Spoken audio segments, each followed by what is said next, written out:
And Ma'am Mary Salve.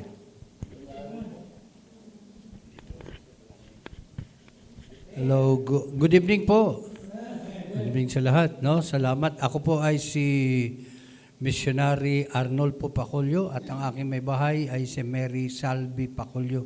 Pareha po kami ng apelido. No? Salamat.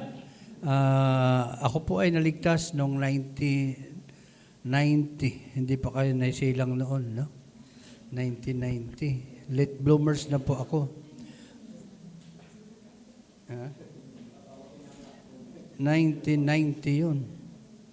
Okay, so nag-aaral ako ng Bible School, and then for 3 years after 94, 95 to be exact, then 96 ako'y naging pastor na. No? After 6 years, pastor na ako ng gawain ng isang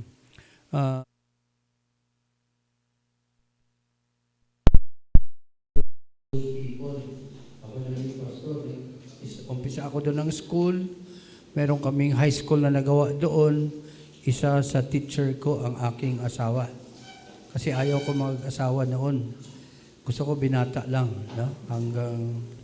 Kaya lang, gusto niya kasi ako makasama daw sa kanyang buhay. Kaya pinagbigyan ko na lang. No? Okay, walang problema. Sige na lang. Wala akong magawa. Kaya nagkuhan kami, 1997, this coming 20 ng Disyembre. Diba? Kasi nalilimutan yun eh. Kasal kami, nagkaroon kami 3 anak. Ang aking panganay na anak ay babae.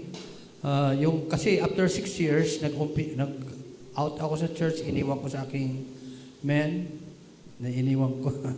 Then nag-umpisa ako ng gawain uli. Kasi last year lang ako nag-decide sa aking nais na matagal na mag-foreign mission. So I've been in the ministry, pastoring a church for 29 years na po. No? 29 years at mula doon sa pangalawa, may mga organized churches na din kami na send out, mga gawain at saka mission na kami nga, o sana mag-uumpisa ng another 3rd mission namin, no? Sa Bukidnon. Kasi taga Mindanao kami, but God did change my heart na inimprint niya talaga, impress niya sa akin yung Madagascar. Ang Madagascar po ay, yan po, no? Nasa Africa, yung medyo na ito, ituro ko sa inyo. Because Africa is a continent. Ito siya. Yan, yung Madagascar. It is the 4th largest island sa buong mundo.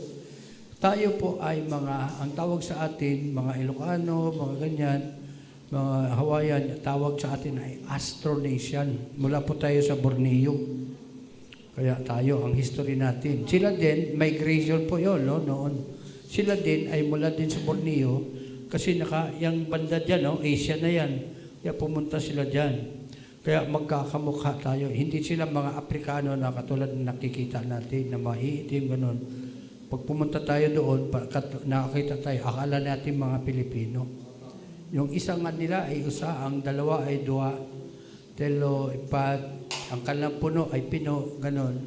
Pero hindi mo rin masabi na yun ay din, no? Na talaga, kasi halo-halo na ang kanilang salita.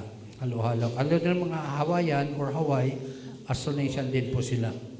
So, last, yung amin sana ipapakita, hindi rin naman yun na totally sa Madagascar, but those were testimonies of us during our commissioning last September as a foreign missionary. Kami po ay sent out ng Bethany. Ika-82 na po ako, no? Na missionary mula sa Madagascar. 7 po kami na sent out. So, nadagdagan ang kanila. So, sa foreign mission po yun. So, hopefully, praying for the church.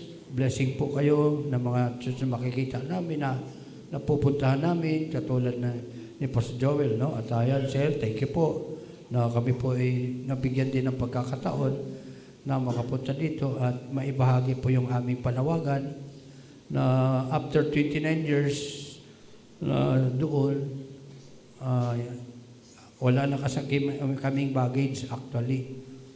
Kasi yung aking pangalawang anak, nasa Quezon City sa Balara, nagpapastor na din siya. No? Yung pangatlo, yun ang aming kuan. Kasi kanina nag-mock test down sila sa board mock test.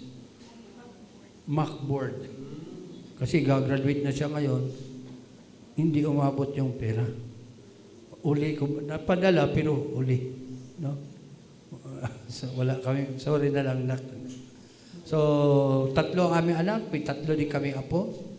Hindi na kami mga bata and praying na yung aming 29 years na experience sa ministry ay magamit namin doon sa Madagascar. Gandang gabi po sa lahat. Amen. Salamat, missionary. At patuloy po natin ipanalangin po sila. Amen? At yung pong kanilang video presentation po ay this coming Sunday na lang po natin mapapanood. So, dito may nakita akong rito, percentage about the religion sa Madagascar. Binabanggit po rito na 7% Islam, 47% ay Kristiyano, the rest ay mga beliefs na lang po nila. Kakaiba-iba na po. So, pag-pray po natin sila na kailan po yung pong next year na? Next year. So next year na po sila makapunta doon. Okay, sige po. Salamat po sa testimony. Nagpapastor na si Pastor Arnold po. 1996 ay nagpapastor na po siya. Ako unsaved pa noon. 1997 po ako naligtas, mga kapatid. Yun. 2003 ako nagpastor. 1997 ako naligtas. Kaya ang ating missionary na magiging partner sa mission field ay matagal na po siyang nasa vineyard ng Panginoon. Okay, sige po mga kapatid, umawit tayo sa awitin, then mag-prepare yung special number before we listen to the Word of God. Tawagin natin si Father Melchor.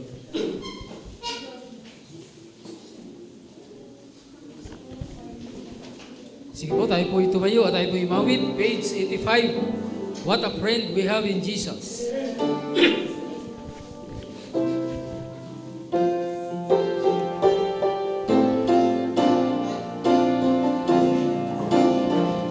Sige po, kung nakita na po, sabayan po natin.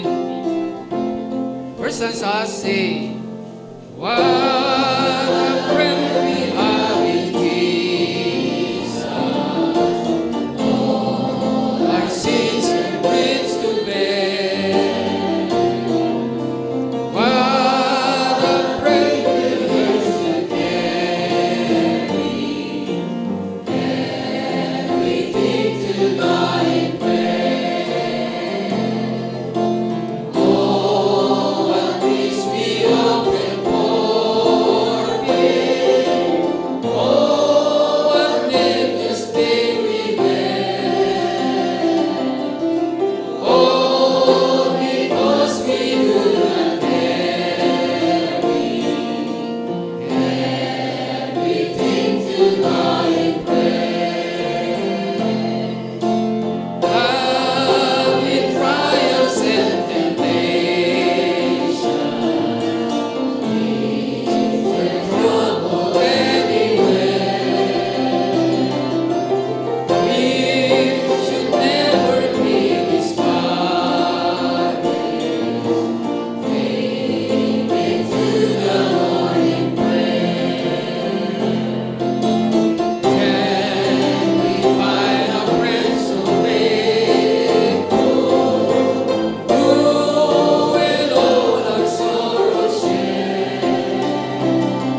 Amen. Okay ba? Special number.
Nais kong umawit patungkol kay Jesus. Yamang nasubukan ko siyang tapat. Kung paanong buhay ko'y kanyang inayos. Pag-ibig niya'y di ko madaluman. Walang sino mang tulad kay Jesus, kaibigang lalo sa lahat. Sa dilim ng kasalanan gumagapos, ako ay iniligtas.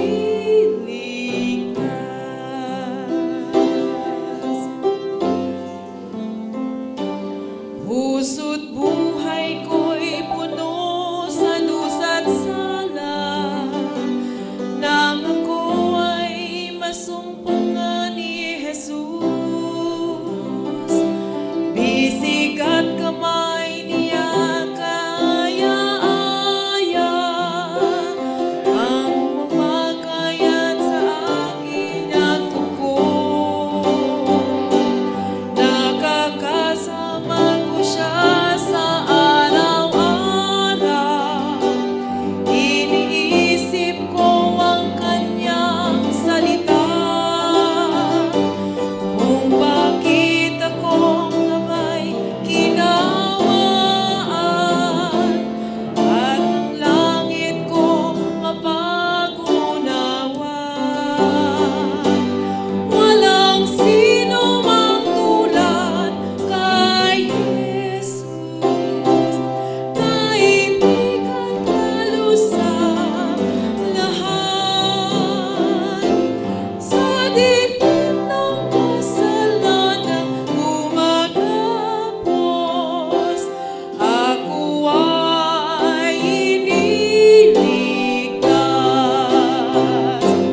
Walang sino mang tulad kay Jesus, kaibigang lalo sa lahat.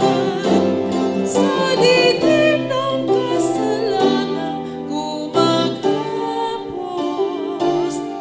ako ay iniligtas. To God be the glory.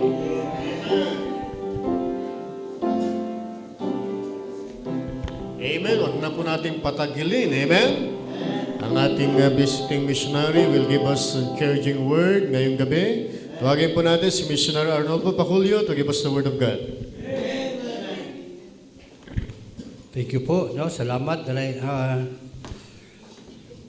may Bisaya ba dito? Ay. Saka saan po kayo, ma'am? Negros, Ilongga. Isa yung sister. Negros din yung asawa ko eh. Oo. Ang atin sa Tagalog, sa Ilonggo ay aton. napalitan yung I ng O. So, I will not preach long, no? So, let us ask I may ask everybody to stand up, please. Genesis po tayo, 22. Gusto ko sana basahin ito lahat natin, kaya lang, kuha na lang tayo. Sundan nyo na lang sa inyong mga mata. Ako na lang magbasa, no? Genesis chapter 22, verses 1 to 18. Kung may andyan na, can you say amen? Genesis chapter 2, 1 to 18. Ako na magbasa, just read with your eyes. Verse 1, it came to pass after these things that God did tempt Abraham, or test, to prove Abraham, and said unto him, Abraham, and he said, Behold, here am I. And I am. And he said, Take now thy son, thine only son, Isaac, whom thou lovest, and get thee into the land of Moriah, and offer him therefore a burnt offering upon one of the mountains which I tell thee of. And Abraham rose up early in the morning, and saddled his ass, and took two of his young men with him, and Isaac his son, and cleaved the wood for the burnt offerings, and rose up, and went unto the place of which God had told him. Then on the third day, Abraham lifted up his eyes, and saw the place afar off. And Abraham said unto his young men, Abide ye here with the ass, and I and the lad will go yonder, and worship, and come again to you. And Abraham took the wood of the burnt offerings, and laid it upon Isaac his son, and he took the fire in his hand, and a knife, and they went both of them together. And Isaac spake unto Abraham his father, and said, My father. And he said, Here am I, my son. And he said, Behold the fire and the wood, but where is the lamb for a burnt offering? And Abraham said, My son, God will provide himself a lamb for a burnt offering. So they went both of them together. And they came to the place which God had told him of, and Abraham built an altar there, and laid the wood in order, and bound Isaac his son, and laid him on the altar upon the wood.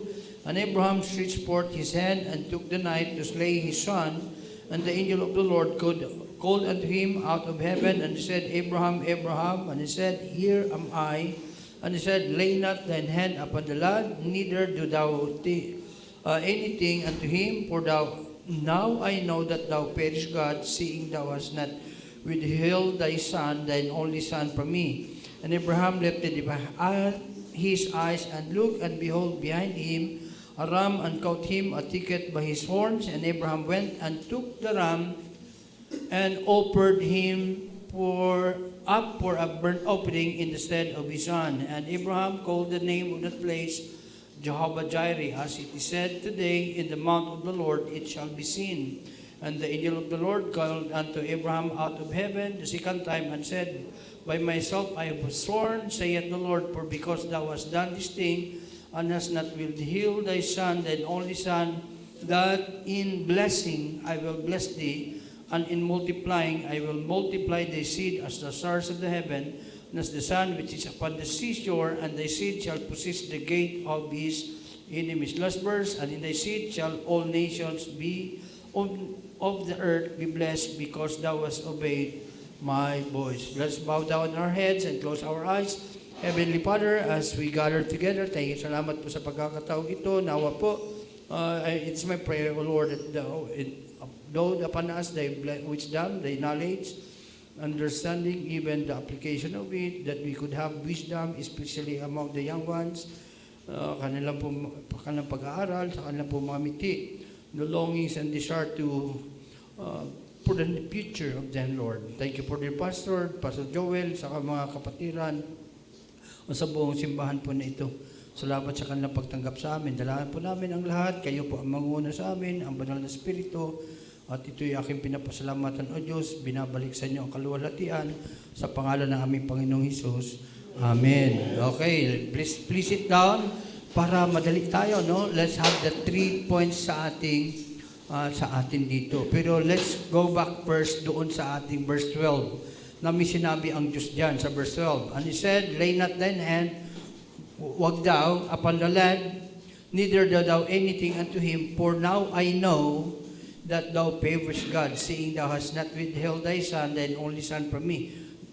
now daw, ngayon, alam kong to take it literally, ngayon ay alam ko na ikaw ay may takot sa Diyos. To take it literally, word for word.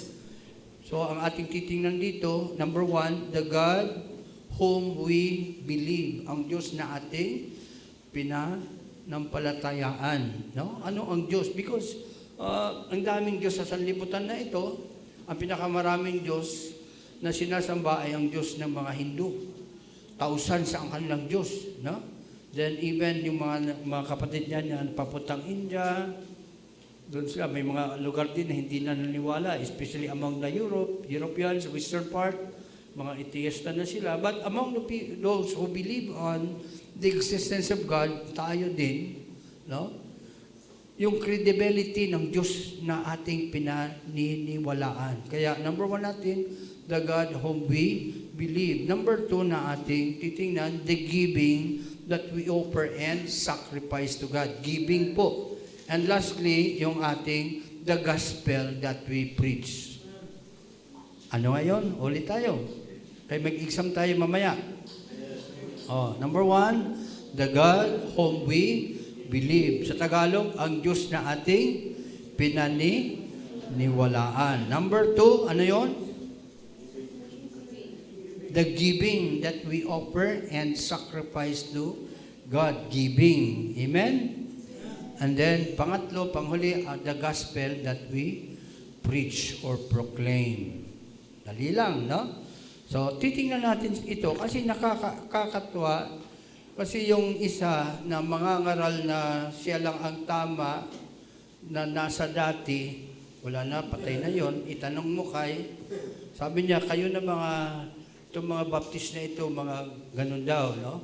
Lalo na yung Diyos natin na nakakabit yung salitang omni. The word omni is all, everything. Tatlong bagay na nakabit sa, when we speak and talk about God with that omni na yan, una ay yung science. Ang spelling niya ay parang science. The omniscience of God. Ito yung ating pag-uusapan ngayon. Ano yun? Pag sinabi omni, all knowingness of God. No? Alam ng Diyos lahat. Past, present, future. Kasi ang Diyos, hindi siya nakapaloob sa ating panahon, hindi siya nakapaloob sa mga bagay, matter, and space. God is outside of those things. Pero, bakit sinabi, ngayon alam ko na. Sabi kasi niya, mayroong mga bagay na hindi alam ang Diyos. Titingnan natin ito. Kasi credibility ang ating titingnan. Kasi kung mananampalataya tayo, hindi lang subjective yun, kundi the object of our faith, credible ba talaga na, kumbaga, mananampalataya naman tayo, yung tsak na. Sigurado tayo. Amen? Hindi lang. Kasi mamili tayo ng mga pagkain, mamili ng isda, pinipili natin. Saka ang daming ino-offer sa atin ng sanlibutan. Pangalawa, na omni ay yung lahat ang Diyos ay nasa lahat ng dako. Hindi lahat ng bagay. Pantheism po yun. Na ang Diyos ay nasa ganyan, hindi po ganon ang Diyos. But everywhere, we cannot go. And sabi nga, you can go or you can run, but you cannot hide with God. Kasi lahat andun siya. No? So, pangatlo na omni sa Diyos ay yung tinatawag na power niya, omnipotent. God is omniscience, God is omni, the all-knowing, the all-powerful, and ever-present God, ang ating Diyos. Amen po? Okay. Ano ang ating pinag-uusapan? Ito ay isang tao na walang anak, tapos ang kanyang asawa, hindi naman siyang problema. Si Abraham yon ang ating pinag-uusapan, kundi ang kanyang asawa. Kasi ang kanyang asawa ay baog. Pero ang Diyos nangako sa kanya na magkakaroon sila ng anak in that yung season of time or time of light na sinasabi. At dumating talaga ang araw na yon. Alam niyo, ang pagkakamali si Abraham ay tinatawag man of faith.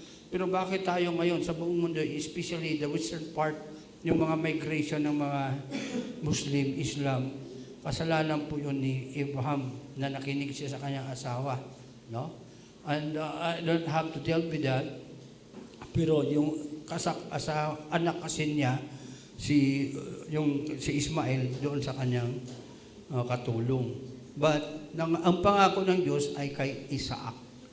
Si Isaac na kanyang anak, at si Isaac ay nanganak kay Jacob na ipinalitan ng Diyos na pangalan na Israel, ng anak ng ilan ang anak ni Jacob? 13. 13 ba? 12? Sino magsabi ng 13? Kasi yung mga palapag, walang yung bang 13 story, walang 12, tapos bigla na lang 14. Yung mga story. Meron siyang anak na si Dena, no? Si Dena. Pero yung counting is yung mga lalaki na naging 12 tribes of Israel. Saka sino sila? Kasi when we study the Word of God, inseparable po si Jesus Christ sa ating pagtuto, yung bang magsalita sa Word of God. No, inseparable si Jesus Christ. Kasi si Jesus Christ is pangako ng Diyos. The seed of Abraham is the Lord Jesus Christ. Sa Galatians yan, no? Galatians. Sabi nga sa Romans chapter 9 verse 4, who are Israelites, to whom pertained the adoption, the giving of the law, the ordinance, everything. And sa verse 15, and of whom the forefathers, concerning the flesh, Christ came. Na isilang. Disyembre na po tayo. Kung hindi man tayo nagsiselebrate ng Christmas, but the world is celebrating Christmas. The birth of the Lord Jesus Christ. Tama po? Saan ba si Jesus Christ? Si Jesus Christ ay naisilang sa ang kanyang mga Hudyo. At bakit natin sinasabi yan? Kasi it is the bullseye of our faith and even of the Scripture. Inseparable kasi si Jesus at ang Scripture, the very bullseye of, yung pinaka-center ba ng kasulatan ay is the Lord Jesus Christ. John 5:39, search the Scriptures, for in them you think you have eternal life, and they are they which testify of me. Kaya nga sabi nga ni Jesus Christ, think not that I am come to destroy the law or the prophets. Law is the Pentateuch. Genesis up to Deuteronomy, the law and the prophets. Sabi doon sa kanila, the latter and the former prophets, pero sa atin, sa panahon natin, ngayon, tinatawag natin na major and minor prophets. No? Lahat sila nakatuon, nakasintro sa ating Panginoong Hesukristo. Kaya kung hindi natin ganun, pag-study ating Bible, kulang po. Kaya ang ating pagtutuon, pag-study po, pag-aaral sa salita ng Diyos, palagi nakasintro po sa ating Panginoong Hesukristo. Amen po ba? Okay, so ito yung pangako niya at naging totoo. Kasi isa sa mga bagay na sinabi ng Diyos sa kanya doon, nung araw na yon, na tumawa ang kanyang asawa, sabi niya, tumawa siya, nakikilitian siguro kasi 100 years na ang kanyang asawa, 14 years ang gap nila. Together with yung amin ni Mrs., 14 din kami. Mga 14, 15, no? Matanda na din yon. Ilan ba ang minus mo ng 100, 15 ang 100? Ilan yon? 85. Matanda na. Sabi niya, di pa ba? Sa amin, ang aking husband. Pero ang sabi ng Diyos, is there anything too hard for the Lord? Kaya naisilang po si Isaac. Amen. Kasi for with God, nothing shall be impossible. Oo. Kaya tandaan natin yung mga bagay na yan. No? Wala man kayong makuha masyado, hindi nyo yung mga ating kuhan. Pero lalo na sa mga kabataan natin, nag-aaral, hindi ko alam yung mga magulang nyo, may kakayanan ba kayo makapagtapos sa kolehiyo? But always bear it in our mind that with God, nothing shall be impossible. Ang hindi natin kayang gawin, kaya ng Diyos. Isang araw yun, mayroong sinabi ang Diyos sa kanya. Malaki na, binatilyo na ang kanyang anak. Siguro, mga, I don't know, 14, 16. Sabi niya dito sa verse 1, it came to pass after these things that God did test Abraham and said unto him, Abraham and said, behold, here I am, and take now thy son, thine only son, Isaac, whom thou lovest, and get thee into the land of Moriah. Alam niyo ba itong Moriah na ito, nung panahon ni David, when David had committed mistake, no? Yung kanyang, ang kanyang kaluwalhatian, ang glory was, embrace the glory of God na sana ibinalik niya doon, binilang niya ang kaniyang the whole Israel, kaya nagalit ang Diyos sa kanya, kamatayan po yon. Pero to appease God, no? Na ma-restore ang kanilang relationship with God, pumuntad siya doon sa lugar ni Arauna, yung tracing tour of Arauna. No? Hindi ko na ikon talaga yan, diretso-diretso na po tayo. Binili niya po yan, at yung muraya na yan, naging Temple Mount po, or the City of David. It is the Mount Zion, na doon na itayo ang templo para sa Diyos. Pero bago yun nangyari, ito yung lugar na kakatayin sana ni Isaac ang kanyang anak. Kasi big significance po ito mamaya sa gospel na sasabihin ko. Amen po, naintindihan? Kaya he obediently go there. Anong sabi sa kanya ng Diyos? And he said, take now thy son, thine only son, Isaac, whom thou lovest. Masakit po ito. No? Nang pumunta po kami at nag-decide na pumunta dito, hindi po yung gawain ang naking masakit sa akin, kundi ang masakit sa akin yung aking mga apo. Kasi ang attachment and inclination ko sa aking mga apo is very deep, malalim. And he said, Apo, don't go. Please don't go. Kaya masakit. Kaya nararamdaman ko itong bagay na sinabi niya, Katay, whom thou lovest, get thee into the land of Moriah and offer him therefore a burnt offering. Mabuti sana kung papuntahin mo lang doon, then go back. This is burnt offering. Ang burnt offering po sa Old Testament ay always part ng kanilang pananambahan sa Diyos. Kaya lang, ang kanilang ino-offer doon ay mga hayop. Amen? Hindi po, pero ito kakatwa, kakaiba. And then, ang sabi dito kay Abraham, rose up early in the morning and saddled in haste. Sumunod po siya, obediently, submittedly, willingly, sinunod niya ang Diyos. Sina ang tinatawag na man of faith. No? The third day, nakita nilang lugar, sabi niya sa mga kasamaan, abide ye here with us, I and the Lord will go yonder and worship and come again to you. Titingnan niyo. Bakit kayo nasabi ito ni Abraham? What is in the heart of Abraham? Pwede ko bang sabihin sa inyo bakit? Ganito po ang nasa puso ni Abraham na bakit niya inoffer ang kanyang anak. Hebrews chapter 11 verse 19. Very quickly lang po. Hebrews chapter 11 verse 19. Ito po yung sinasabi sa atin ng salita ng Diyos. No? Pasensya kayo sa aming pananagalog ha. Bisaya kasi kami, Mindanao kami. No? Okay lang ba? David, sa verse 19, accounting, sabi dito, tingnan nyo, 17, by faith, Abraham, when he was tried, offered up Isaac, and he that had received the promises, offered up his only begotten son. Ang pangako ng Diyos, dadami siya sa pamagitan ng kanyang anak. Pero sabi niya, katayin mo yung anak, i-offer mo as a burnt sacrifice. Ano kayang nasa isip ni Abraham? Bakit siya sumunod? Ito pong Hebrews chapter 11 it is the whole of faith ng mga tao, no? Ng pananampalataya. Ang sabi dito sa verse 19, accounting that God was able to raise him up even from the dead, from whence also he received him in a figure. Nasa isip ni Abraham, kahit patayin ko ito, bubuhayin muli ito ng Diyos. Wow, grabe na pananampalataya, no? So, kaya dumating sila doon sa lugar na yon. Sabi niya, he took a knife, and he said, and a knife, both together. Then sabi ng kanyang anak, sa verse 7, Father, sabi niya, yes, na, ito na ang apoy, kahoy. Pero saan yung tupa? Where's the lamb? For a burnt offering. Ang nasa isip niya, sabi niya sa verse 8, Abraham said, my son, God will provide himself. God will provide. No? Sa Jehovah Jireh, na tinitingnan sila ng Diyos. So they went both of them together. Tumating talaga doon sila. But before stretching out his hand to kill his only son, then sa verse 10, sabi sa verse 11, and the angel of the Lord called unto him out of heaven and said, Abraham, Abraham. And he said, here am I. And he said, huwag mo nang gawin yan. Neither do I Do thou anything unto him, for now I know that thou fearest God, seeing thou hast not withheld thy son. And then ang biyaya. Ang biyaya doon, the probation of God.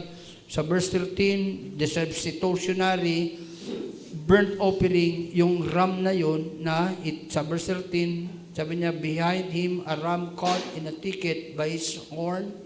So, yung sungay, yun yung ang kinatay at sinunog hindi ang kanyang anak. It is the provision of the Lord, a substitution. Amen? Then pagkatapos niya, nagtinawag uli siya ng Diyos, sabi sa kanya, blessing, blessing, I will bless thee, and multiplying, I will multiply thee. Katulad ng mga seed as the stars of heaven. That is verse 17. Then sa verse 18, and thy seed shall all nation of the earth be blessed, because thou hast obeyed my voice. Titingnan muna natin itong controversial na, for now I know. Ano ito? Na dapat natin makita dito. No? Na, let's have the title of God who knows no limit. Ang ating pong title sa ating mensahe. God who knows no limit. Amen? Oh. Pero itanong muna natin dito, itong pangyayari na ito, is it for God to learn and to experience na ano kaya ang gagawin ko ito? Kung Diyos ba, ang Diyos, sabi niya, susunod kaya si Abraham? Kasi sabi niya, for now I know. Or ito ay nakasulat, anthropomorphic, hindi para sa Diyos, kundi kay Abraham, and for Abraham, not just to understand, but to have a deeper and intimate relationship sa Diyos na kanyang pinaniniwalaan. Kaya nga, ang title natin dito, ang una natin punto, The God Whom We Believe. All-knowing po ang ating Diyos. Amen? Ang Diyos natin, a Diyos that cannot be contained. Titingnan muna natin yan, yung mga bagay-bagay na dapat natin makita sa ating Diyos. Sa 1 Kings chapter 8:27, ano ba ang Diyos na ating pinaniniwalaan? 1 Kings chapter 8, verse 27. Ano ba ang Diyos na ating, whom we believe, no? Ano ang Diyos? Sabi niya, but God, will God indeed dwell on the earth? Behold, the heaven and the heaven of heavens cannot contain thee. Immeasurable po ang ating Diyos. Hindi po siya, kaya yung mga ayaw ng Diyos, yung mga imahe na yan, because God cannot be contained. Hindi po nakapaloob ang Diyos na dito lang o ganyan. Kasi sabi niya, heaven and the heaven of heavens cannot contain thee. Yun po ang ating Diyos. Saan man daw tayo pupunta sa 139 Book of Psalms, doon ang Diyos. Alam niyo sa amin sa Davao City, mahirap yung ating naging presidente, o mayor namin yon. Nahirap po siyang kalaban. Pero tao din siya, nawala na. Ando na ngayon sa Hague, no? Sa Netherlands, wala na siya magagawa kasi tao siya. Pero sa ating Diyos, hindi po tayo makaiwa. We cannot escape and we cannot hide from God. Amen? God cannot be content. God that cannot be measured. Hindi siya ma-measure ang ating Diyos. Sa Ecclesiastes chapter 5 verse 8, hindi lang na heaven of heavens cannot contain thee, kundi yung bang gaano ba kalayo, the immensity of God, what I'm trying to say, the greatness. Kasi sa amin doon, sa Mindanao, nagsisigaw yung mga Muslim. Ang sinisigaw ng mga Muslim, sinasabi nila, Allahu Akbar. Allahu Akbar. Allah is God. Sa kanila, Akbar is great. The greatness of God. Ano ba ang greatness ng ating Diyos? Sa Ecclesiastes chapter 5, ganito po ang sinasabi sa saan ba yun? Tingnan natin, ha? Yung sinasabi, yes, the verse 8. Last part na lang. For he that is higher than the highest. Ang ating pong Diyos ay higher than the highest po siya. Wala pong kung ano man ang maabot ng tao. Today, to prove, no? Kasi may tatlong tanong kasi ang tao na gusto niya gusto niya malaman sa kanya. Very inquisitive po ang utak ng tao. Ito ginagastasan ng tao, bilyon-bilyon, trilyon ng dolyaris para makita lang ang tatlong tanong na yan masagot. Una ang tanong is, saan tayo mula? Saan tayo galing? Pangalawa, bakit tayo andirito? Pangatlo, saan tayo pupunta? Kaya bakit ko sinasabing we are spending much, the world is spending much, very, very, no? Yung pag-expend niya, the James Webb Telescope ay nasa labas na po ng ating solar system para lang masagot yung bagay na yan. Tinatanong kung meron ba ano doon na naabot. Pero kung ano man ang nakaabot ng tao, the vastness of universe ay kakatiting pa lang po. Hindi pa nga umabot. It is the vastness of the universe. Pero hindi lang daw nakukontain ang Diyos doon, but higher. Yung gusto mo maabot, higher po ang Diyos doon. Amen po? Dapat natin makita ang ating Diyos, no? Then, pangatlo, God is beyond our comprehension. Yung pagkaparaanan ng Diyos. Sa Romans chapter 8, verse 33, ito po ang sinasabi sa Diyos, kung ano ang Diyos. Sa kanyang kaalaman. Ang kaalaman ng dunong ng Diyos. Sabi niya, sa Romans 8, saan ba yun? Anong gusto? Anong gusto kong sabihin dito? The deep, the both, ano yun? The riches both, the wisdom and knowledge of God, and His ways are past finding out. I think it is in Acts chapter 11 yun. It is the, kung hindi ko makita, sorry po, no? It is yung past finding out na sinasabi, the wisdom, the knowledge of God, na hindi natin maarok, hindi natin maabot, hindi natin makita. Pero ang Diyos, kitang-kita po niya tayo lahat. Ano ba ang nakikita ng Diyos sa ating puso, sa atin? Sa 1 Chronicles po, 28, verse 9, ito po ang nakikita ng Diyos sa atin. 1 Chronicles chapter 28, verse 9. Ano ang nasa verse 9? Sabi niya dito, Thou Solomon, my son, know thou the God of thy father, and serve Him with a perfect heart, and with a willing mind, for the Lord searcheth all hearts, and understandeth all the imaginations of the thoughts. If thou seek Him, He will find of thee, but if thou forsake Him, He will cast thee off forever. For the Lord searcheth all hearts, and understandeth all the imaginations of the thoughts.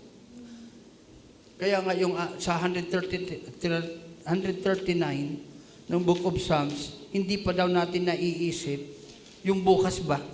Tingnan natin do. Tingnan niyo sa Psalms. O Lord, thou hast searched me and known me. Thou hast knowest my down sitting and my uprising. Thou understandest my thought afar off. Sabi niya sa verse 4, there is not a word in my tongue, but lo, O Lord, thou knowest it altogether.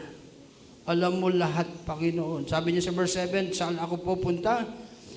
Mula sa, whether shall I go from thy spirit, or whether shall I flee from thy presence? Kung pupunta ako doon, andun ka, pupunta. Andun lahat ang Diyos. Andun siya. No? If I make my bed in hell, behold, thou art there. Nakikita po ng Diyos ang ating mga puso. Pwede natin sa ating, when we serve the Lord God, pwede natin na yung bang nakakon tayo, parang malungkot na malungkot talaga, na parang bang nakikita ng mga tao, siya, tingnan mo, nagsiserve talaga sa Panginoon kasi ang kanya mukha, naiiba, malungkot talaga. Pero hindi po nagtitingin ang Diyos sa ating mga mukha, kundi ang Diyos ay tumitingin po sa ating mga puso. It is God that searches all the hearts and imaginations of the thoughts. Tinatawag po yan natin ng motibo. Kaya when we serve the Lord God, let us see to it na tama po ang ating motibo. Kasi minsan, sinasabi natin, hindi sa pagmamayabang, kami ganito. Pag sinabi na yon na nagmamayabang ka, o hindi pagmamayabang na yon. Let's be, sabi nga ni Rizal, this hand of mine, saka sa kabila, hindi na dapat malaman niya. Mula po yan sa Matthew. Huwag na tayong mag-alsa ng ating upuan. Let's keep our mouths shut when we serve the Lord and let Him provide us the blessing that we need dahil alam ng Diyos ano ang ating pangangailangan. Amen po. It is the God who knows everything. It is the God we are serving. Kaya sino ang Diyos na iyong pinaniniwalaan sa gabing ito? Siya ba ang Diyos na biyan higit sa naaabot na kaalaman ng tao o katulad pa rin natin siya? Kasi kung katulad ko lang ang Diyos, titigil na ako hindi na ako pupunta dyan sa Madagascar. I cannot rely on that kind of God. Pero subok ko na po ang Diyos sa aking buhay. Alam nyo, during those days, during those times na ako ay, ewan ko bakit ako naging regional director doon. Region 11 yun, napakalaki. Saka ang aming ginagawan doon ay yung ministry ay, isa sa mga ginagalawan namin ay 4Ps. Alam niyo yung 4Ps, di ba? Pantawid, Pamilyang Pilipino Program. Malaki po yun kasi Region 11. Hindi na po ako nakakain noon halos. Dumating ang araw na empty palagi ang aking tiyan, walang laman. Nagkaroon ako ng sakit na ang aking bitoka, yung small intestine, pumasok doon. It is intussusception ang tawag. Kasi very empty, kaya kayo careful kayo sa kanyang tiyan. Especially during morning, kumain talaga kayo ng almusal. No? Nagkaroon ako ng sakit. Pero ang sakit na yun ay pambata. Kadalasan kasi sa mga bata, empty ang kanilang tiyan. Kasi hindi katulad natin na kain ng kain. Hindi makita ng mga doktor. Hindi nila makita kung ano ang aking sakit. And we go there ng misis ko, kami, ng piece of paper lang. Ganito lang po, malaki na to. Ganito ba kalaki? Recommendation lang po ng doktor. And during those days, wala po kaming pera. Honest po yan. Andiyan po si Mrs., andiyan po ang Diyos. Pero nagumasta na kami ng malaki doon sa unang ospital. Lumipat kami sa malaking ospital. Wala pa rin, hindi pa rin. Pinalabas ako ng doktor. Tinanggal lahat ng lifeline ko. Pagdating ko sa bahay, balik kami. Muntik na ako mamatay. Balik. Sabi ng kwan, idemanda mo. Sabi ko, hindi. Tayo nga, nagkakamali nga sa pagpipreach. Hindi lang tayo umaamin. Ano? Nagkakamali din ang doktor. Tinignan ko din siya. Kasi kung idemanda ko siya, magkakapera ako. Pero kawawa siya. Matanggal. Kasi kwan yun kayong bang, anong tawag doon? Malpractice niya. Kasi may kwan siya dito sa Manila noon. Araw-araw yan, araw-araw, nagbibigay ang doktor ng isang kapirasong papel sa misis. Umiiyak po siya, hindi ko rin alam. Sabi ng aming kapatid sa simbahan, nung okay ng lahat, sabi niya, kawawa si Ma'am Day, always daw niya pumupunta doon, nasa labas ng kwan. Hindi niya pinapakita sa akin. Nasa labas siya, umiiyak. Umiiyak siya. Iniisip niya kung mamatay ang aking husband, ako ba'y mag-aasawa uli? Yun siya siguro ang kanyang pinoproblema.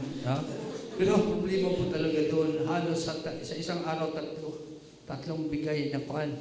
Tapos yung papel na yon, may pirma naman, hindi mo naman alam mabasa. Kasi ganun-ganun lang. Pero may R saka X. Saka yung kapirasong papel, kailangan mo maglabas ng 8,000, 12,000, 10,000, araw-araw. For almost a month. Almost a month. Kaya ako po ay nagtataka, bakit kami nakabayad doon? Halos kalahating sayang pera. Pero wala naman kami pera. Pagkatapos, lumabas ako kasi may school ako, 1 to 6 na yung sa second church namin, na dito. Nagpapagawa ako ng ng aming building para sa school. Kaya malapit na kasi May kasi yun. Malapit na ang June. Sabi na, baka may pera yan. Kasi may kuwan pa daw, may RX pa. Hindi ko na talaga i-release yung pera. Andito yung 30,000 sa akin. Hindi ko, bahala na matay. Hindi ko ito ibigay itong 30,000. Ipapagawa ko ito. Kailangan yung room namin. Yung classroom. Bahala na mamatay. Kaya lumabas ako, may 30,000 pa ako sa bulsa. Natapos pa yung classroom namin. Ganun po ang Diyos na ating pinaniniwalaan. God will provide po siya. Amen po? There is no restraint with God. I hope, hindi ko man ito, kasi tinitingnan ko din ang oras para sa atin eh. Kaya nga paspas ako nag-freak sa inyo. Hindi na ako makaisip. Kasi baka hanapin kayo ng mga magulang. Pero ito lang ang tandaan, lalo na sa mga ating mga magulang o kahit sino sa atin dito, kahit ang pastor. I've been for 29 years. I have my doubts, I have my worries. Pero I know my God. The God whom we believe. Hindi rin siguro madali itong sa kanya, no? Sabi niya, bakit ito? Nangako ang Diyos na dadami ang anak ko, tapos ipakatay niya, sunugin pa. Pero he submittedly obeyed willingly doon sa Diyos na yun. Ang dami ko pang kwento sa buhay, mga kapatid. Ang dami ko pa. Alam niyo, nang una kong church, hindi ako nag-umpisa noon. Kaya after my graduation sa Bible School, nag-pastor kaagad ako. 70s pa, Christian na yun. Mga Bible student na yun, may mga nagpastor pa. Kaya ako bubuit sa aking pananampalataya. Pumasok ako doon. Sabi ko, paano kaya ito? Pero for 6 years, nakita ko yun doon. Sabi ko nga, si Mrs., nag-umpisa ako doon, may high school na kami doon. Pero may iba kasing tinahanap talaga ang puso ko. May hinahanap talaga. Ano kaya yun? Kaya nag-out ako sa ministry, not to vacate or mag-backslide or whatever, but to start another work. Nag-umpisa kami, pero may dalawa kaming anak. Kaya tinitingnan ko, out kami doon, dala-dala namin yung aming bag. Sabi ko, ito, kaya ko ba ito? Paano kaya ito mabuhay ito? Kasi nung una, binata ako. Tsaka malaking simbahan, napakalaki nun. Pero yung pangalawa, mag-uumpisa ka from zero. Sabi ko, kaya. Pero ito kasing aking misis, yung mga teachers ko, magaganda yung mga aking teachers. Kaya ginagano ka, sino kaya ang aasawain ko? Pag ko, pero siya pa rin ang pinipili ng aking puso. Iba yung tinuturo ng aking daliri. Pero siya, kaya ikaw na talaga. Pero, chismis lang ito ha, Marites. Pag sinama ko sila, pag training sa mga teachers ko, nagtitraining kasi, easy kami noon. Pag training ko sila, yung mga teachers ko, palagi nagkalabit yan ng mga teacher, Pastor, kain tayo. Pastor, kain tayo. Sabi ko, sige, mamaya na. Pero ito, pakainin ko ito. Sabi, kain tayo. Sabi, anong gusto mo? Ito yung gusto ko makasama. Hindi ko makain. Opo. Gusto mo ito? No, ikaw na. Ikaw na yung akin. Pero kasama ko siya, dalawa yung maliliit naming anak. Sabi ko, mabuhay kaya itong aking mga anak. Tumira po kami sa katayan ng mga hayop, slaughter. Renting 3,000 po. 3,000 pesos. Yung building namin, mas malaki dito, kunti. Pero ang aking support po sa aming simbahan ay 500 pesos. Paano yun? Di namatay na kami. Wala na kami. Namatay na. Paano kami mabubuhay doon? Pero ang aking anak, asawa na ng pastor, siya pa yung ng aming school ngayon, administrator, pastora siya. Kasi yung husband, son-in-law ko, siya pastora. Saka yung aking anak, graduate.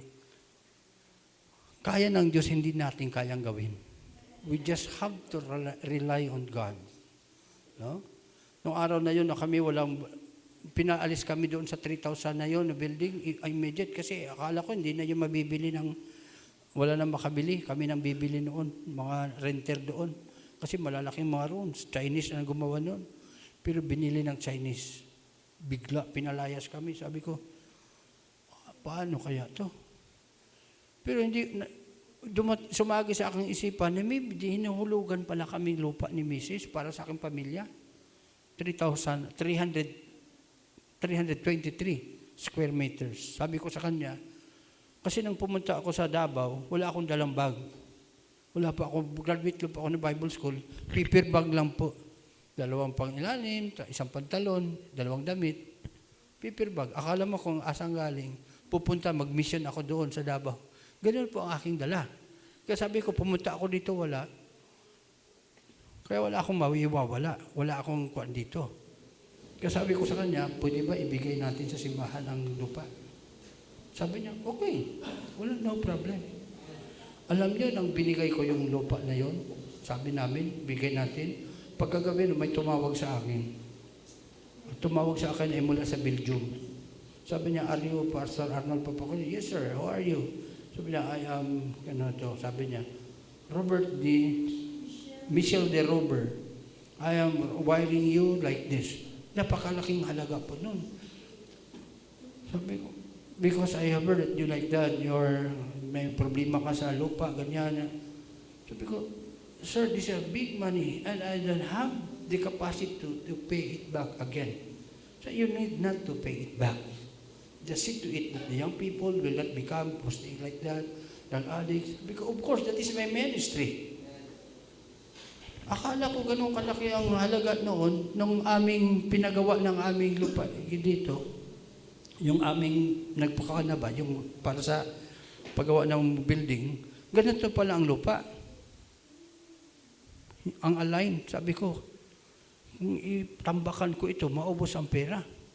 Pwede siguro simbahan na gano'n na lang. So, tinambak, halos tambak lang. Tsaka yung bakod.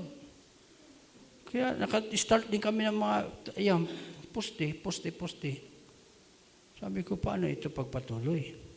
Talagang totoo talaga ang sinasabi ng mga Baptist. Palagi mga poste lang. Nagsisimula pero hindi natatapos. Sabi ko, ganun. Pero tumawag uli. Hello, how about, sir, this is the reality. Sabi ko, I will send it again. Don't worry. Ito padala uli.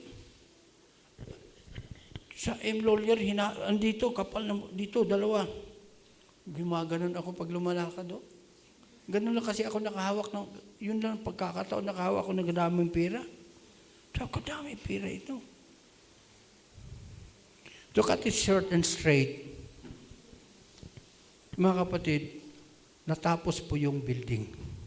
3 beses na sinabi ko, hindi pala, 3 beses na nagbigay. That day, kasi school kami may ginagawa kami, United Nation Day. Ang ginagawa namin sa school, nag-uniform yung mga bata, iba-ibang mga bansa, yung costume nila, saka yung tinuturoan namin sa salita nila. Hola, buenos dias, konnichiwa, gano'n. May dumating. Laki. Sabi ko, sino yan? Engkanto. Dumating, hinahanap ako. Siya pala yun. Siguro, pumunta siya sa Pilipinas para tiyakin kung hindi ba siya na-scam. Baka na-scam. Pumunta talaga. Kamayang kami. Ongoing po yun. Siya, pinaupo ko sa harap. Iwan ko bakit nakataon na naman na Belgium na yon.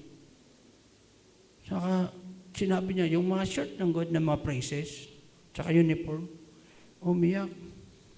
Alam niyo, nung umuwi siya, kasi na-witnessan ko, sabi niya, I will not go back in my country as an unbeliever, but as a believer of the Lord.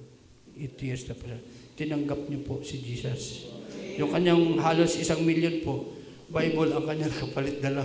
Kung I cannot give anything to you, ito lang talaga mabigay ko sa so yeah, this is much. This is, my salvation is, ganun po.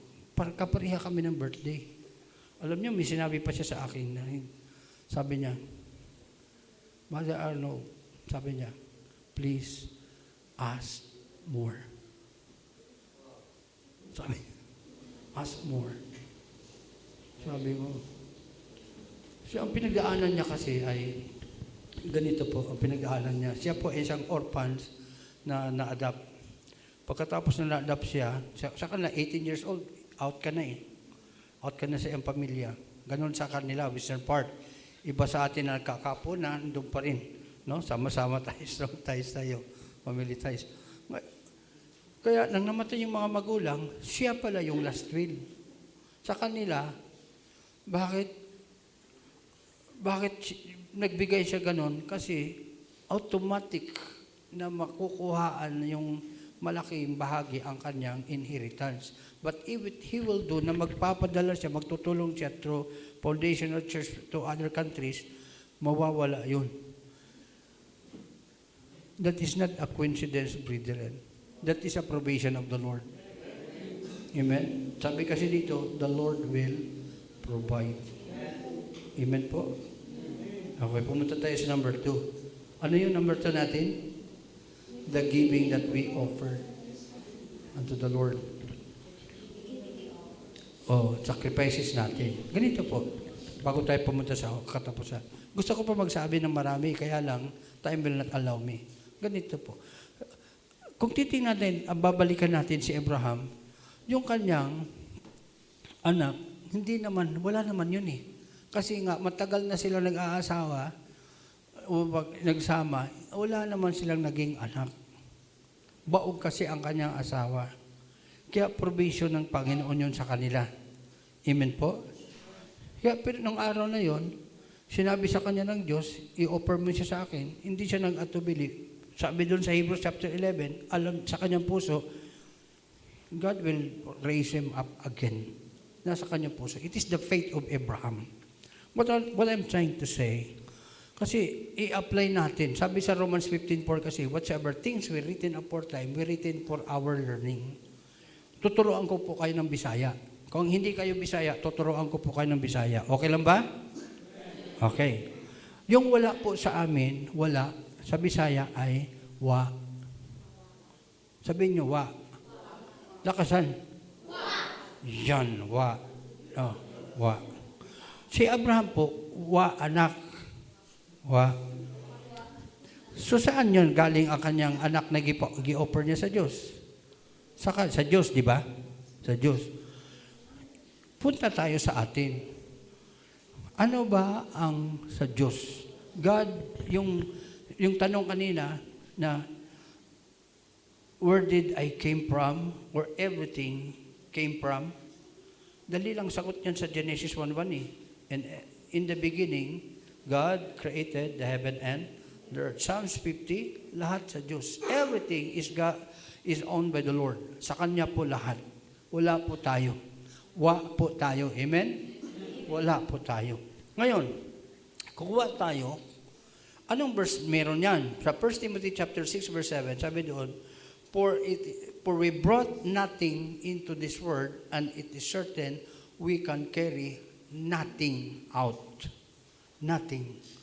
Alam nyo, yung simbahan doon sa iniwanan ko ngayon, ang daming lumabas doon ng mga workers na na-send out namin din, na-organize.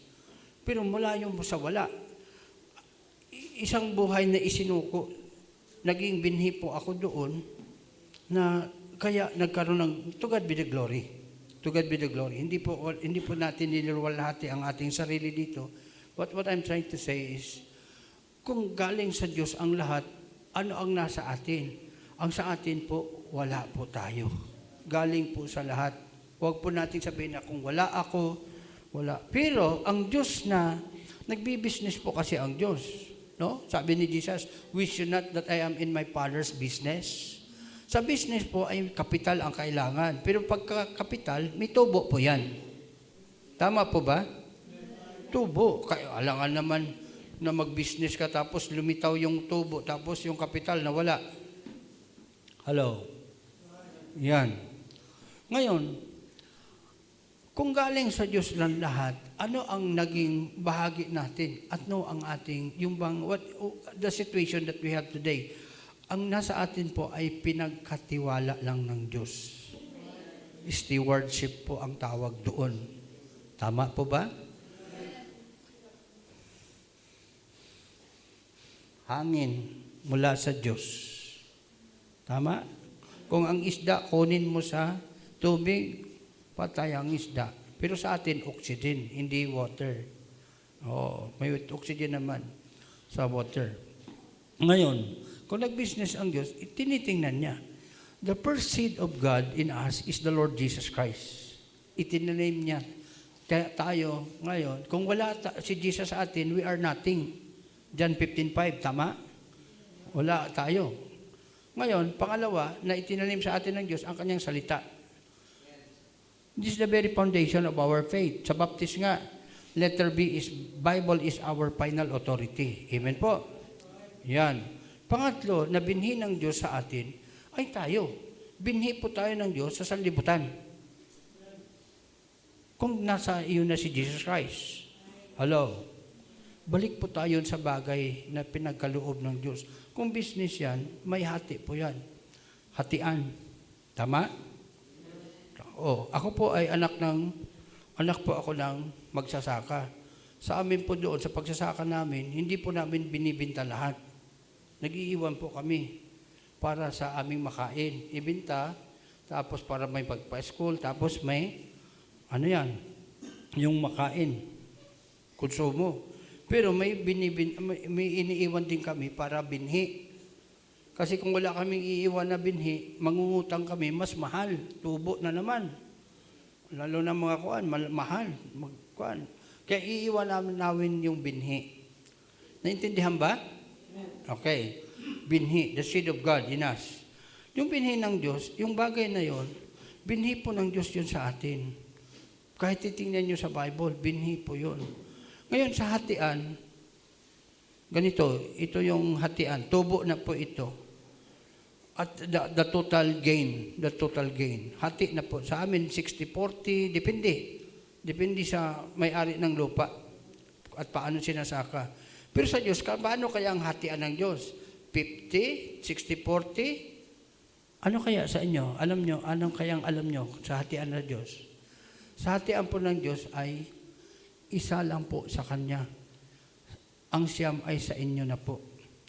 Ang tawag po doon sa Tagalog sa inyo ay ikapo. Hello? Ikapo. Tithing po yun. Amen? Ano po yung pwede ba mapakibigkas yung tithes? Ulitin po. Kasi ako kinokorek din ako. Kasi pag tithes is, ganun po, tithe. Masikip. Parang labas lang sa bibig. Tithes lang. Parang, tithes. Okay. Ilan ba ang tithes ng 100? Ilan po ang tithes ng 1,000? Ilan po ang tithes ng 100,000? Ilan po ang tithes ng 1 million? Ano ba ang gusto natin na ibibigay? Kasi with God, nothing shall be impossible. Kaya kayo ng Diyos na maging mayaman. Tama? Hindi po ito prosperity gospel. Ang tinitingnan po at sinasabi natin dito, kaya ng Diyos na ito ay magiging gobernador. Huwag lang maging, tawag doon. Huwag na, balik. Oo. Di ba? Amen? Mga magulang, kaya ba? Kaya ng Diyos. For with God. Kaya lang, may hatian. And God is, gusto niya honest tayo sa Kanya. Binabalik natin sa Kanya yung sa Kanya. Hindi naman niya kinikuha yung hindi sa Kanya. Kasi tithing is of the Lord. Amen. Sinasabi ko ito sa inyo, lalo sa inyong kabataan, you should be honest with yourselves. Simula, dito pa lang. Kasi train up a child. Huwag doon na magmalaki na kayo. Saka na at your age, magsimula kayo. Paniwalaan nyo, the God who knows everything or the God whom you believe. Kasi ang number 2 na tayo, the giving, we sacrifice or we offer unto the Lord. Mula din pala sa Diyos ang lahat. Wala naman pala tayo. Kaya lang, palagi nating, ano yung Bisaya sa wala? Lakasan. Pero hindi gusto ng Diyos na hanggang wala ka. Kasi sa Romans 8:32, sabi niya, he that spared not his own son, kundi binigay niya. Ano pa kaya ang mga bagay sa mundo? Kaya ng Diyos yan. Kaya niya. Kami nga, pag pumunta kami dito sa Maynila, sinasalubong kami ng aming member doon na nasa Manila. 3rd floor na yung kanilang building. Ano yun doon? Tapos mga manager ang anak. Kaya lang, faithful po sila sa Panginoon. Lalo na si Sister Maris. Very faithful sila. Kaya sinusuklian ng Diyos yung bagay na kanilang totoo, na pagiging totoo. Yung Diyos ni Abraham ay buhay. Amen po? Hindi na natin yan, Psalms na at sa Matthew 19 yan. Pero ang Diyos ng sanlibutan ay patay. Psalm 115, may ilong hindi nakakahinga, may mata hindi nakakita, may kamay hindi nakakaawak, may paa hindi nakakalakad. At ang nananampalataya sa kanila ay matutulad sa kanila, walang magagawa. Kaya buhay ang ating Diyos. May magagawa ba ang Diyos? Pero bakit walang nagagawa ang Diyos sa atin? Bakit hindi nakapasok ang Israel, yung mga magulang nila, because of their unbelief, sa Kadesh Barnea? Bakit hindi nakakagawa ang Diyos doon ng mas maraming milagro doon sa kanyang lugar na yon? Because of their unbelief. Bakit yung kaligtasan na ginawa ni Jesus Christ, bakit hindi paligtas ang lahat? Kasi because of the unbelief. Ayaw tanggapin, ayaw paniwalaan. Ito pag sinasabi ko sa inyo, you should be honest, kasi hindi lang simbahan ang dapat ganito, the glory of the Lord is in the church. Kundi bawat isa na dito sa inyong pamilya, dapat lumago kayo financially. Na kaya ng Diyos na gawin yun. Kaya lang dapat ibalik natin ang dapat nararapat na para sa Diyos. Kasi iwan ko anong giving dito sa inyo. Ang giving kasi natin, ginagawa natin, if this is the tithe, hindi po tayo honest. Inahati po natin. Hati-hati. Kasi hindi na alam ni pastor Ito, tithes. Pero tithes yan sa kabuuan Ang kalahati, it is for offering. Tithes and offering. Pero tithes yun. Saka ito, ano pa? Giving nyo. Faith promise. Giving. Pero sa katotohanan, tithes yan. Ang tithes po ay sa Diyos. Magsisimula lang po tayo ng giving doon sa out of 90. Hello? Dapat ibalik natin yan. Ngayon, kung ito ay binhi, pinutol ko ng 4-4, tapos itinanim ko yung 4, mabubuhay hindi. Kung buto ito ng mangga, halimbawa, pinutol ko 4, tapos itanim, mabuhay hindi. Hindi na kasi pinutol. Tama? Oo. Saka, ang problema, hindi lang pinutol, kinain pa. Nakain na kayo ng balat ng mangga? Wala pa. Buto ng mangga? Kasi wala pa. Pero kainin nyo yung pait, mapait. Minsan mapait ang ating buhay kasi pati ang sa Diyos kinakain natin. Hello? Wag. I have proven God in my life. God can provide. God can provide. Nagagawa niya. Graduate ng ang aking ang dami kong gusto may masabi sa inyo na provision ng Panginoon. Out of those things na maging makatotohanan tayo. Pero bakit tayo gumagawa doon? Bakit natin binabalik yung tithing na yon? Sabi, para tayo ay i-bless ng Panginoon. Hindi po ganun ang salita ng Diyos. Bakit tayo magta-tithes? Tingnan nyo, bago ako pumunta sa last part. Hebrews chapter 7, bakit tayo magta-tithes? Kasi marami na din pastor, hindi naniniwala sa tithing Naniniwala na sila sa kay dating daan. Wala na daw tithing ngayon. Tithing was commenced before the law, kay ni Abraham, wala pang law. Law was given during the time of Moses, is what it was commanded in the time of the law, and it was commended after the law. Matthew 23:23 yan. Bakit tayo magbibigay ng tithing? Tingnan nyo sa 7 po. Hebrews chapter 7 verse 8. Tingnan niyo. Here, sa mundong ito, that die, receive tithes. Sino yan? Siyempre, mga pastor. Pero doon daw, but there, tinatanggap ng Panginoon. Bakit niya tinatanggap? Kasi yung binibigay mo na tithes ay patutuo, it is a witness, it is a testimony na ang Diyos mo ay buhay. Buhay ba ang iyong Diyos? Huwag mong pagkaitan yung Diyos mo na hindi naman niya kailangan yun Sa 1 Corinthians chapter 9 verse 7, may gawain dito. Alam ka naman saan kukuha si pastor ng makain niya, yung pambili niya ng magkakasakit si pastor, yung gusto niya damit, doon yun. Out of the tithes and offering. Pero wag niyong bigyan niyo ng Baka kainin. Siyempre, kainan niya yun. Para sa kanya yun eh. Para sa pamilya yun. Pag-aaral. Hello? Pero ang ibabalik ng Diyos sa'yo, God, you cannot outgive God. Alam niyo sa Luke chapter 9:38, kung hindi ako nagkakamali, tingnan natin. Kasi last sa gospel na tayo. Luke chapter 6 yun. Luke chapter 6. Luke chapter 6. Yes, 38. Basahin ko ha. Ayan na. Tingnan nyo. Give and it shall be given unto you. Good measure, pressed down and shaken together and running over. Shall men give into your bosom, for with the same measure that you meet, withal it shall be measured to you again. Ang tanong ko yan ba ay pangako ng Diyos or utos ng Diyos? Yang Luke 6:38, sa isip nyo, utos yan ng Diyos o pangako ng Diyos? It is a command or it is a promise? Promise?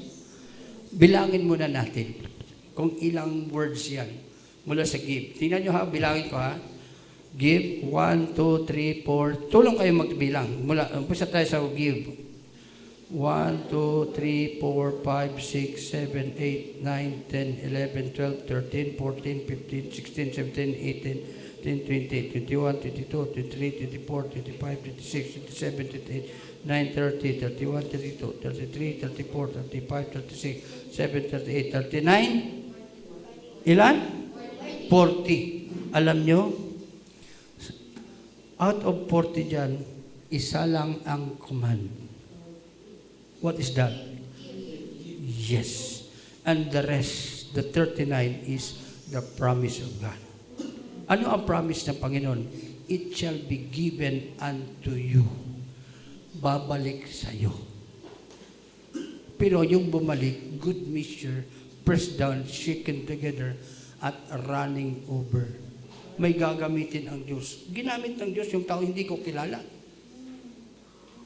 Sabi niya, ask for more. Sabi ko, binigyan niya na ako ng pamingwit. Hindi na. Sabi ko, it is enough, sir. It is enough for me and my family and the ministry. Kung iba pa siguro yun, i-corrupt ko yun siya. Pero sabi ko, this is enough, sir. This is enough for us. For with the same measure that you meet, ano yan? Sowing and reaping principle yan eh. What you sow, you will reap. For with the same measure that you meet, it shall be measured to you again. Isa lang ang command, the rest is the promise of God. Amen? Kaya mabuhay kayo, hindi po masama at hindi po dapat ikasakit ninyo ang giving. That is the principle of God in receiving. You cannot receive. You cannot outgive God. Masigit ang binigay ng Diyos. Isaac is a picture. The ram is a picture of the substitutionary death of the Lord Jesus Christ. Pangatlo po, panglas ay gospel. The gospel that we preach. Sa amin po, doon sa Mindanao, yung 5 pillars of faith ng mga Islam, hindi nila alam yun eh. Patulad din ng mga Katoliko. Katoliko, pero lang alam sa bab. Isa po sa kanila yung Hajj. Ano yung Hajj? Pumupunta po sa Mecca, tapos iikot sila ng marami. Ikot-ikot sila doon sa Blackstone na yun. Tapos nagbabato sila ng bato doon. Bibilhin nila yung lahat. Ikot. Tapos pagbalik, yung mga lalaki may mga puti na dito. Haji na ang tawag. Ibig sabihin, banal na ng Diyos. Tinatanong ko sila, alam niyo ba kung ano yan? Kasi nagtuturo ako sa mga rehabilitation center, sa mga kahit makita niyo sa amin, dito nagtuturo ako sa mga prison.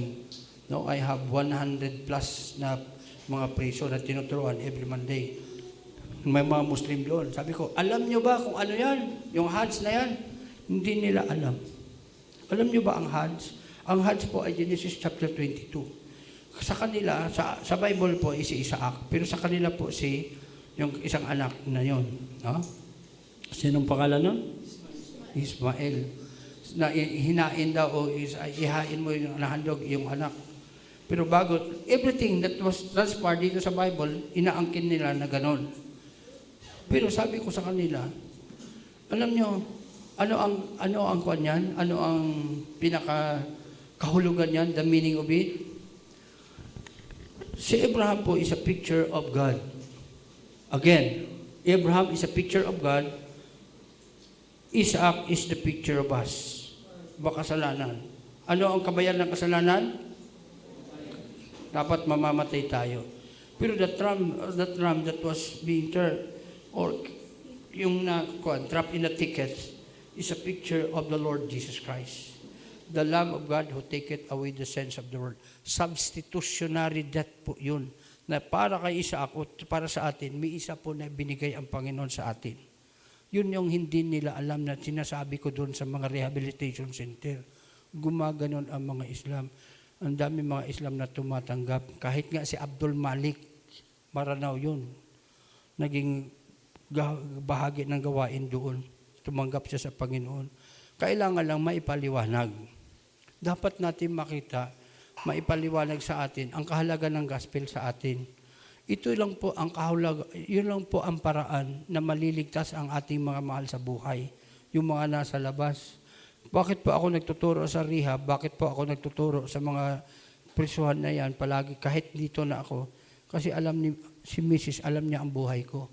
Madilim po ang buhay ko noon. Hindi po maganda ang aking buhay. Late bloomers na po ako. Naligtas ako, 30 years old na ako yan. Kaya lang, salamat sa Diyos, may tao na nagsabi sa akin na ng gospel. Piniliwanag niya sa akin at nakita ko at natanggap ko si Jesus Christ sa aking puso. Kami po'y pupunta doon sa mga tao kung i-study nyo. The more that I study, no, sa Madagascar, ito po yung Madagascar, the more the desire to go with, kasi yung sabi ni Paul sa Romans 10 ba, my heart's desires and prayer to God for Israel is that they might be saved. My kinsman in the flesh. Kinsman in the flesh po natin sila. Kaya pagpunta niyo doon para kayo makakita ng mga Pilipino, bakit kaya mukha natin sila? Hindi sila yung mga Aprikano na maiitim. Pinoy na Pinoy sila. Kasi Austronesian sila. Kaya the Lord impressed in my mind, in my heart, na pumunta doon because of the gospel. Yung pong ram that was sa ticket po ay si Jesus Christ po yun. The Lamb of God para sa atin. Mula po kay Adan, nagsimula yung ginawa ng Diyos na yung balat ng hayop na i-covered sa kanila para sa kanilang mag-asawa. Then, it transpired ang development ay yung Passover lamb na ginagawa sa temple, yung atonement, it is for the country of Israel, the people of Israel, the nation of Israel. Pero yung lamb po natin ay hindi lang po para kay Adan sa kay Eva, hindi lang po para sa Israel, kundi siya po ang blessing para po sa lahat. In thy seed, all the nations will be blessed. Sana po, maging blessing po tayo dito sa gospel na yan. Kung ako'y binago ng Diyos, ginawa ng Diyos, na kahit senior na po ako po'y pupunta pa sa Madagascar para ipangaral yung gospel, mas marami pa kayong magagawa. Bata pa kayo. Amen? Mostly dito, mga young people. Huwag po natin ipagkait sa kanila ang kaligtasan. Nasa ating kamay po ang kaligtasan. Hawak-hawak po natin. Kung talagang save na tayo. Amen po? At alam ko si pastor, no? Tinitingnan ko si pastor kanina. Sabi ko, evangelistic itong pastor na ito. Nasa puso niya ang gawain. Pasalamatan ninyo na may pastor kayo na gumagawa para sa inyo. Hindi po madali ang pastor. For 29 years, alam ko. Salamat nyo, may ma'am kayo dito na nasa likod ng pastor. Pastor ng pastor. Hello? Siyempre, no? Yun lang nakakakurik sa kay pastor eh. Yung misis ko. Wala makakurik sa akin na member. Pero pagkatapos nyon, meron. Ano yung message mo kanina? Parang kuha niya lang. Pero pasalamatan din natin, natatanggap natin ang Panginoon sa ating puso. Magagamit tayo ng Diyos. Malaki kayo. Hindi po kayo kukunti na simbahan. Kahit Miyerkules kayo, this is a good number. The gospel that we preach. Salamat po. Maganda. Pastor, please come.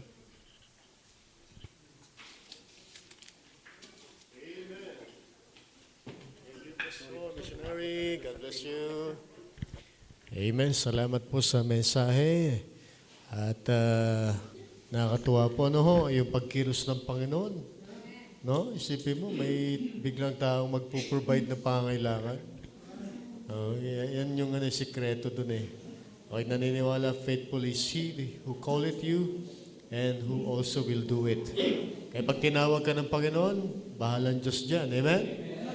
Kaya't purihin ng Panginoon. Okay, sige po mga kapatid, hindi na po natin hayaan na ang pamilyang ito ay uuwi na hindi man lang natin sila pabaunan. Amen?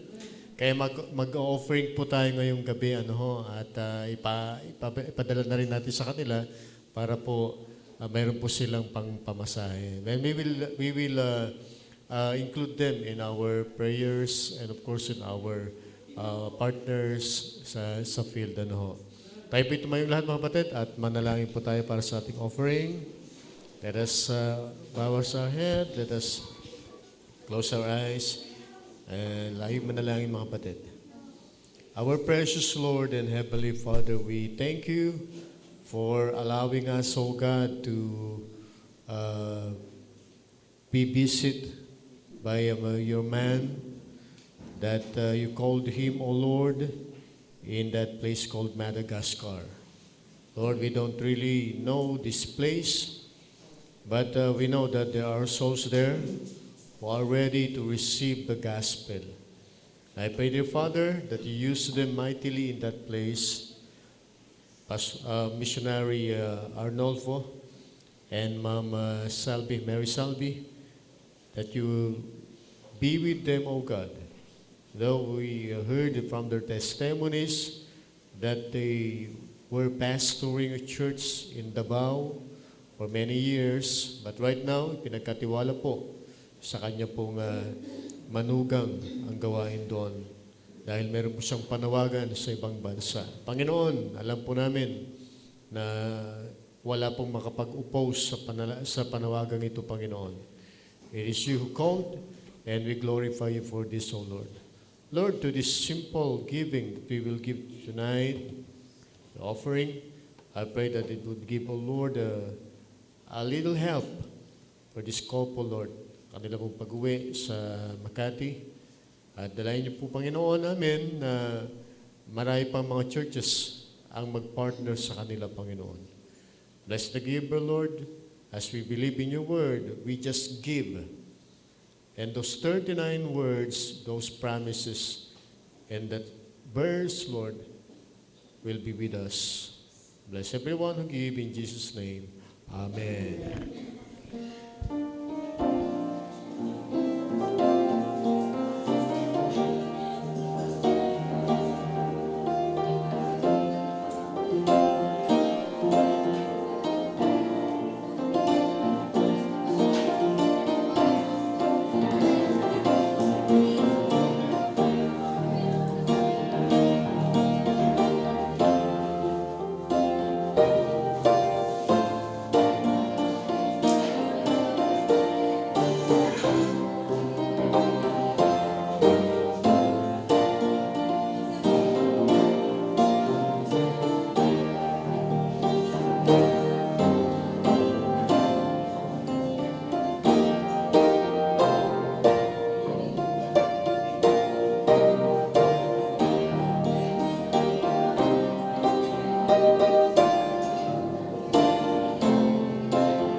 Sige po, announcement po bago po tayo maghiwalay, huwag natin kalimutan po na mag-ipon na po tayo para sa ating family camp. So ngayon pa lang po ay mag-ipon na kayo. As much as possible, makapag-ipon po kayo ng more than 1,500. Sabi ko nga 2,000 na lang para meron pa kayong mga pocket money. So pag-pray po natin, ang His Land, hindi na po available yung mahal na araw, pero may mga ilang days na available po. So yun po yung ating ano pa yan?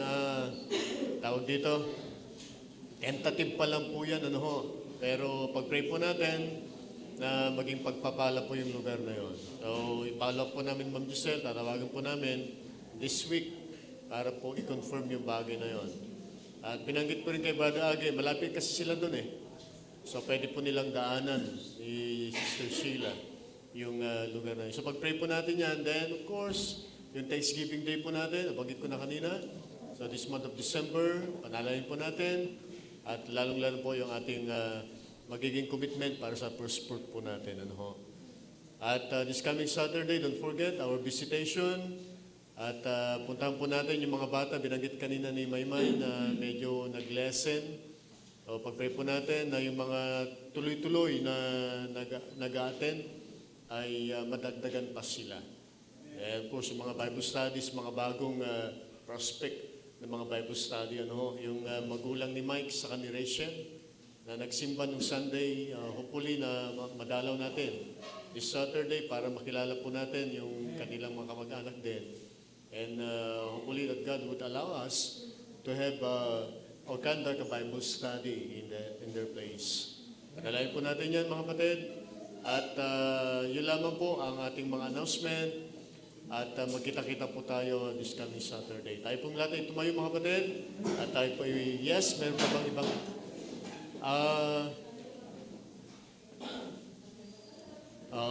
okay, tayo po tumayong lahat mga kapatid. At tayo po ay magwakas na po sa ating panalangin. Let us pray. Father, we thank you for what you have done, Lord, tonight. Salamat po, Panginoon, dahil alam po namin na kayo po'y nakagawa ngayong gabi. Salamat po sa paalala sa amin about the life of our Father Abraham, our Father in faith, Lord, how he managed, oh Lord, to pass the test that you gave to him. It is a blessing for us, Lord, na nandito po kami with the same faith that he has, that we believe that someday you will resurrect us. By the blood of your Son, we are saved, O God. Salamat, Panginoon, sa mensahe. It challenges us to give, it challenges us to do the gospel, to share the gospel. Not only here in our country, as well as, Lord, with different countries all over the world. Salamat, Panginoon. Pagpalain niyo, Panginoon, Missionary Arnold po, and Ma'am Salvi sa nilang pag-uwi. Dalhin niyo po sila sa kanilang tahanan naman ng maayos at ligtas. Sa pangalan ng Panginoon Jesus, Amen. Magkamayin po sa bawat isa. Kamayin po natin ang ating missionary. Magpalain po kayo ng Panginoon. God bless you.